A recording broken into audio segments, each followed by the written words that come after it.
So I'd go on road trips to, Atlanta, Chattanooga. I was in Knoxville. I went to every bookstore. I was Googling bookstore, Barnes & Noble, Books A Million, going there and just ripping out the blank 4 to 10 to 20 blank pages in the back.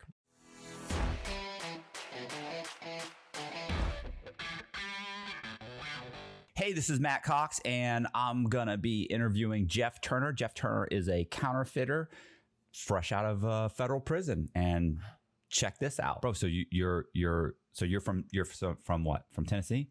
No, I was born in Miami, grew up in Clearwater, Tampa area. I moved to Knoxville, Tennessee, probably about 8 years ago. Okay. And that's where I caught my case, was in Knoxville. All right. So what? So you were in, I mean, what, mom, dad, like? I had a good childhood for the most part. Kind of got into like drugs and street life at a younger age, but I'd say when I was about 25, I met my ex-wife, and kind of went straight for a while. Right. So you graduated high school. What were you doing after high school? Just. I mean, you said went straight makes it seem like you were doing something. Selling drugs. Oh, okay. That was in high school or after high school, or in high school, after high school. Started selling weed. Not really on any like big scale. Right. And then the pills kind of hit Tampa area. Right. Oxys. Yeah. I was selling lots of oxys and developed a habit, to say the least. Right. But I was counterfeiting a little bit when I was younger. Kind of toyed with it and not on like a huge scale, but I couldn't get the bills perfect, but I was selling them and making a little bit of money, and then did that for like a year and then stopped. Right. When you say younger, how young? Like 19, 20. Right. What were you using then? Just basic equipment over the counter? Or? Yeah. I mean, even recently I was using, I didn't have like printing presses and, you know what I mean? It's all digital nowadays. Like the capability of digital printers has like advanced extremely in the past 10 years. And that's what the Secret Service was like wondering how I got the bills to look so good with just regular, $200, $300 printers.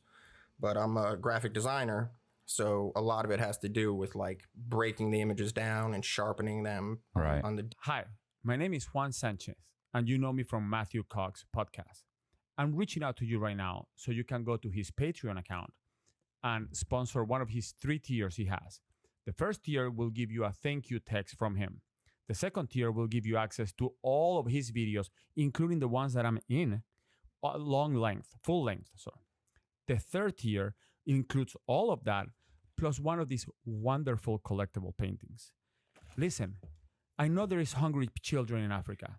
I know there is people starving in South America. But we need to help Matthew Cox, his cause.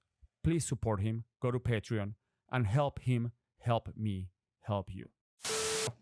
Well, so you were just kind of like selling drugs to make ends meet, and you would counterfeit a little bit, but you said then you met your wife and stopped? Or? Yeah, I met my wife. So we decided to move to Knoxville because my parents moved up in that area. Her mom lived up in North Georgia, so we were just kind of getting out of Florida. And I, got a job in the sign business, was doing good, I mean, I still had a drug habit, but I've always been functioning, you know what I mean? Right. Kept a job and a house and everything, I've got kids, so. But at this sign company, I ended up wrecking a truck. So I had a newborn baby. It was like, those late nights, tired. I got called into work. I worked like 80 hours that week with a newborn baby at home, like not sleeping. So I was doing a service call in a bucket truck and wrecked the truck because I fell asleep at the wheel. So basically that, like, they let me go at that job because of that or whatever reason. And this was like 2 months before our lease was up in our house too. So I lost my job, didn't have a lot of money saved. So that's kind of what put me back into the counterfeiting thing. I was like, well, I've got 2 months to figure out a new house and, you know, a way to make money. So I kind of just said, fuck it, let's go back to this and do it on a larger scale. So within those 2 months before my lease was up, I basically just stayed at home on the computer 10, 12 hours a day, like, you know, making these digital images as sharp and clean. So like, to prevent counterfeiting, you can't scan a picture of a bill or print one, because the printer like recognizes that image and it'll print like just a little bit of it and then just stop. Really? Yeah. So instead of scanning the pictures, I'd just take a photo and then upload that photo, which kind of got around that security measure that the printers have. And then like with graphic design, I would take that image and break it down to like 3 or 4 different images. So it would print it. So the printer wouldn't recognize the bill because you're taking the background color and having one image that's just the background color of the bill, and then another image with the serial numbers and treasury seal, and then another image with all the black work. And you're just running the paper through over and over again. I printed 3 prints for the front of the bill and 2 prints for the back of the bill, and then I printed the strip and the watermark on the back of the back. So then I could then glue the 2 pieces together, and the strip and watermark would be embedded in them. How are you getting this strip? I just printed it. So I was using, like, in this, the Secret Service said that this was like a large key to my success was I was using Bible paper to print the bills on. How did you figure out how to use Bible paper? Trial and error. Lots of so like I've read The Art of Making Money. Yeah. You know, and you know, he was sandwiching too. I think what's his name? Art Williams. Williams. Yeah. I knew I had a buddy who was locked up with him. Oh yeah. Yeah. He said when the book came out, he said Art was walking around passing out. He said, man, he was telling everybody about the book, and he was. That was a good book. It was a good book. I read it in prison. Yeah, that's what originally gave me the idea to start counterfeiting when I was like 19. I was reading that book, but I knew he sandwiched 2 pieces together. I think he was using like telephone book paper or newsprint or some kind of other thin. I know he had, through trial, and eventually I knew he was ordering the paper. Yeah. And he couldn't order the exact size paper that they were using for bills. So he figured, okay, fuck it, I'll order half the size and just glue them together, and that'll give me the ability to, inside of it, to be able to glue the. See, I think a large portion of his deal was he was trying to find paper that would mark yellow with the counterfeit pen. See, I found kind of a way around that. So like the Bible paper was thin enough to sandwich 2 sheets together and opaque enough to where you couldn't see the strip and watermark through it unless you held it up to the light. So it was, and for some reason, certain kinds of Bible paper aren't like bleached. So if you put it in a black light, it glows that dull purple, just like real money. Right. As opposed to like all other papers glow that bright blue, like fluorescent color. So basically Bible paper was like perfect. I mean, it was opaque, it was thin, it glowed right in a black light, and it didn't mark with the pen though. So I would spray it with a matte lacquer spray to create a barrier, because counterfeit pens are iodine-based ink. So like the iodine in the ink reacts with the starch in the paper. So by spraying it with lacquer, you create a barrier so there's no chemical reaction between the iodine pen and the paper. So, and that helped. Like, it seems like every security feature I beat solved multiple issues. You know what I mean? Which was just, they exponentially got better every time so like the lacquer spray not only helped with the counterfeit pen, but it also gave it that crisp texture, like real thin, you know, if you spray it with lacquer and just take an iron to it real quick. Yeah, it becomes crispy. And then hold and spray another coat of lacquer from a distance, it would feel like sandpaper. And then you take it and just go on the edge of a table, and it crisped up, and it knocked off that gritty sandpaper feel, but gave it that texture. People would scratch to feel the texture in the ink and stuff. So it felt like paper. It felt like money, looked like money. Oh, yeah. It marked. it beat the black light, and you could see through it just like normal money. So it was basically flawless. I mean, you brought paperwork from the Secret Service and your discovery and stuff. So how long did it take you to figure all that out, though? So within the 2 months that like my lease was up, I got fired. I had 2 months to figure stuff out. So within those 2 months, I don't remember exactly how the Bible paper came apart. It was just kind of trial and error. I was looking for thin paper, and I basically just one day felt it and was like, oh, this is thin. I tried it and it worked great. So, within those 2 months, I edited the images. I broke them down, zoomed in, got rid of all the gray, fuzzy, like sharpened the images really because it was a photo. Yeah. Which, I mean, high resolution cameras take pretty good photos already.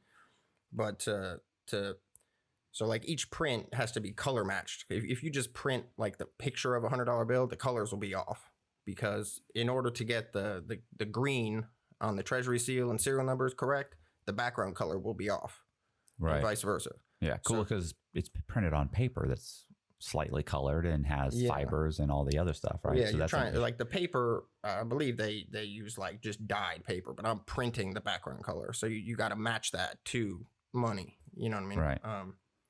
So in those 2 months, it took more than 2 months. I started kind of doing it after 2 months and making money.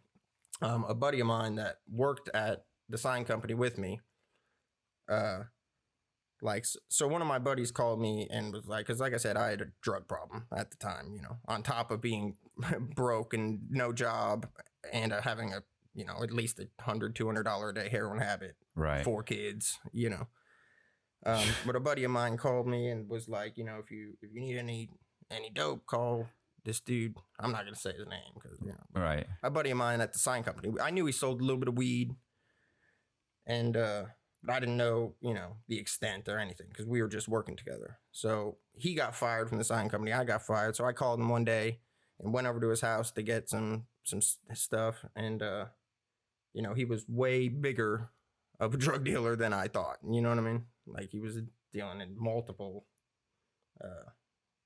like meth, heroin, coke, weed, right? All sorts. He was a professional. Yeah. So I ran it by him. I was like, I'm starting to print some money again. You know what I mean? Maybe you could use it to re-up in Atlanta. Because at this point, I was nervous about spending them myself. I always wanted to just sell them to people. Right. You didn't want to go into a store, hand somebody, and then they go, oh, hold on a second. The security guard shows up and arrests you. The bills got progressively better. So like each bill, I'm hand making. So it's like you're cutting them out, you're spraying it, you're squeegeeing and gluing, and then I was using holographic green eyeshadow to paint on the color shifting 100. Right. So like the more you do it, the more practice you get and the better they look. So in the beginning, I knew they looked good. They were passable, but like I was still nervous about going into stores and shopping. You know what I mean? So I started giving this drug dealer, bills to go to Atlanta and, buy drugs. So he started doing that. And eventually, like this only lasted probably 3 or 4 months. But his house got raided.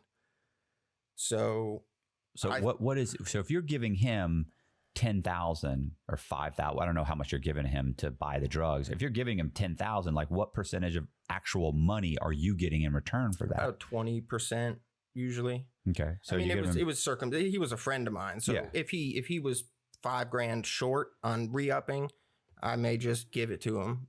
And he, but then another time I'd give him 10, he'd give me, 2,500 or whatever. It's usually about 20 cents on the dollar, 25 cents. But that only lasted a few months. And I was kind of like perfecting the bills as I was working with him. I was giving him a lot of fake 20s. I was doing 20s too at that time because the 20s I wasn't putting strips in or anything. Those I was just printing on regular paper with no strips or watermarks. He was just mixing it in with large sums of money to re-up. Right. The hundreds, obviously, people tend to scrutinize more, and those need security features, all of them beat. But he got arrested. His house got raided, and one of his charges was possession of counterfeit money. So it made me kind of nervous. You know what I mean? I don't, you don't know if I heard that he might be cooperating. Of course, I mean, you know, you never know. And like, I'd say, well, no, this was before the lease was up. So after a couple months, I was doing it for a couple months, and then he got arrested. And I was at my house one day, and we missed the trash. You know, we didn't bring the trash by the road one morning. Right. And I know that's how, you know, the Secret Service tries to get a search warrant. If they suspect you're counterfeiting, they'll go through your trash cans first to look for evidence, you know. So I'd always bag up my trash separately, like all the counterfeiting. I had like an office with, you know, different color shifting sprays, ventilation to spray it with lacquer indoors. And but I'd bag up all the trash, you know, separately. But about a week after he got arrested, I noticed the trash truck it was like trash picked up on a Monday, and this was like a Wednesday, and it was just parked outside of my house. So I'm like, that's weird. I'm like, oh, I forgot to bring the trash down. Can you take this? They're like, yeah, throw it in. Absolutely, we can. Boom, dump it in. It was empty. You could tell it made a big sound. And then they just drove off, and like a blacked out Suburban drove off after them. So that like spooked me. You know what I mean? I knew there was no counterfeiting evidence in there, but still it, you know, you're being watched. It appeared that way. So, which the Secret Service in Knoxville said, I mean, after I got arrested, I asked them if that was them, if they knew. They didn't admit to it. I don't know if they would though, but anyway, so then my lease was up. So I was like, fuck this. I'm not even getting a new house. I'm going to go all in with this money thing, and we'll just stay at hotels, you know? So we started living at hotels, and I just met multiple different drug dealers, and usually I'd, you know, rip them off basically. Like there were a few at the end that I was honest with them about the bills, but like usually I'd just go buy heroin from these drug dealers, and you know, I'd get them for $5,000, $10,000 worth of heroin. Right. So you're giving them you're giving $5,000 of fake bills, getting 5,000 in heroin, and then you're reselling the heroin. I mean, yeah, doing it, selling it, whatever, you know. Well, I mean, I'm assuming you're making you got to be making money. You're living in a hotel. Oh yeah, yeah. Well, I mean, of course. Well, that's and by this point, so I started like the first time I actually went in and broke a bill. It was in a Taco Bell, which now I know like you don't go to fast food restaurants because a lot of those places have the safes under there with like bill validators. It's basically like a vending machine safe. Right. That's how they deposit money, is you put it through this bill validator. And my bills didn't work in that because it detects like infrared and magnetic ink and all these other security features. So, but at the time I didn't know that because I just started breaking them. I went into a Taco Bell at like midnight before they closed, and she just held it up. I bought like 2 tacos. She gave me $95. So I was like, well, nice. Hey, you know, I was nervous at first, but it worked without a problem at all. So did they ever figure it out later? Like, because you have photos and stuff of you passing bills. Yeah, yeah. Well, that was... I didn't know if that was one of them. You're saying no? No. Okay. Eventually, you know, the whatever store, they get a counterfeit bill. At the end of the week, the armored truck will come pick up their deposit, take it to the bank, and then the bank will realize that this money's fake. Right. But then they only have a window of, okay, we got this counterfeit bill within this week of time. Yeah, so they don't have any idea. How many $100 bills? It's not worth. You'd have to review a week's worth of footage. Even then, you're not getting your $100 back. Exactly. So now I spent $600 reviewing or $1,000 reviewing you're gonna footage. Pay a special agent to sit there for a week reviewing footage. Yeah, so you just hit. Yeah, I felt pretty confident that I could just start shopping. Hey, this is Matt Cox, and do me a favor and join my Patreon account. I have multiple tiers, and in one of those tiers, you get full-length access. Motherfucker. You get early access to all of the full-length interviews that I do, and in some of the other tiers, you actually get a unique painting every single month that you can put on your wall and whatever. So join the Patreon team thing, whatever. Thank you. Okay. You know, basically me and my wife, but the problem was finding the Bible paper. Because I tried to buy it in bulk online, but apparently there's only 3 manufacturers of Bible paper, and you have to buy it in the world. There's 3, and you have to buy it in like giant reams. Right. Which was just not, you know, didn't want to do that. I didn't want a paper trail of, receiving a pallet of Bible paper, Right. So I'd go on road trips to, Atlanta, Chattanooga. I was in Knoxville. I went to every bookstore. I was Googling bookstore, Barnes & Noble, Books A Million, going there and just ripping out the blank 4 to 10 to 20 blank pages in the back. So like in a Bible section at a Barnes & Noble, say there's 100 Bibles with, 4 to 10 sheets in each one. I mean, that one bookstore is worth $100,000 Right. worth of paper. So, but eventually I literally ripped out every blank page of every Bible from Atlanta to Cleveland, Ohio, So I started paying maintenance men at hotel. I was living at hotels. So every day I'd check into a new hotel room and take at least 2, 3, 4 blank pages out of the Bible in the nightstand. And one day we checked into a hotel and there was no Bible there. So I saw the maintenance guy and I was like, hey, let me get the Bible. I was like, you don't keep Bibles in the rooms anymore? He's like, no, we've got boxes of them in the maintenance closet. So I was like, let me buy those Bibles. I'm like, I'll give you a gram of dope, $100, whatever. Let me get those boxes of Bibles. So we were paying maintenance guys to, just bring us all the Bibles from each hotel. Right. And one of the co-conspirator that set me up was going up to Cleveland, Ohio to buy drugs. And he was paying maintenance guys at hotels to, I was giving him fake money. He was going up there to buy heroin and come back with heroin and Bible paper. But yeah, I mean, Well, the guy that, and what happened? the guy that set me up, I ended up like meeting him from just buying How long did this go on for? about 2 years. So for 2 years, you're living in hotels? Yeah, pretty much hopping around. See, like with counterfeiting, you have to move around. You know what I mean, you don't want to sit, which that was a mistake of mine, was spending too much in Knoxville. Which that was the reason I got caught was because guys set me up in Cleveland, Ohio. Right. But still, just in retrospect, I was spending too much money in Knoxville. I spent like $400,000 in fake bills in Knoxville in the course of like a year and a half. So, Did you ever see the movie To Live and Die in L.A.? No, I've heard of it, and it's William Dafoe, and he was printing money. Yeah. You gotta see that movie. It's a great movie. Yeah, I'd like to see that. I know about it. I've been meaning to watch it, but yeah, I mean it's old. Yeah. Like, how old are you? 35. Fuck, it's probably 25, 30 years old. But it was the 80s, I think. Yeah, but it'd be great though. You'd love it. You'd love it. This guy is like super professional, but it's also it's dangerous. You realize, I mean, obviously tons of fucking money. It can be a dangerous situation. And they know they're tracking him. They're all over him. And he knows everything. He knows their tactics and he knows what they can do and what they can't do. Like he literally knows he's talking to FBI agents. Yeah.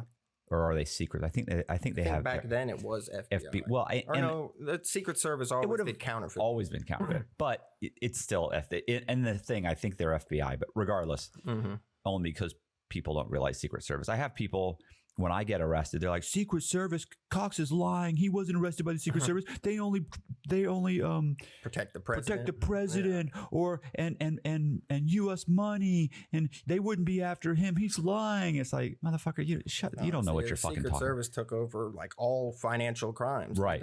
Especially if it deals with identity theft. Yeah, like any financial crime can still be investigated by the FBI, but if identity theft is involved, it almost always gets shifted to the Secret Service. Yeah. But regardless, I mean, great movie. You got to watch that movie. I'm sorry. Sorry. You got to watch that movie. I'd like to watch it. So one of these guys I was buying heroin from, I probably got him for like $10,000 over the course of a few weeks. And these guys never come back on you? Well, see, a lot of times I'd do that, get about $5-10 grand worth, and then just stop dealing with that guy, because you don't know if you buy $500 worth of dope from somebody and it's fake.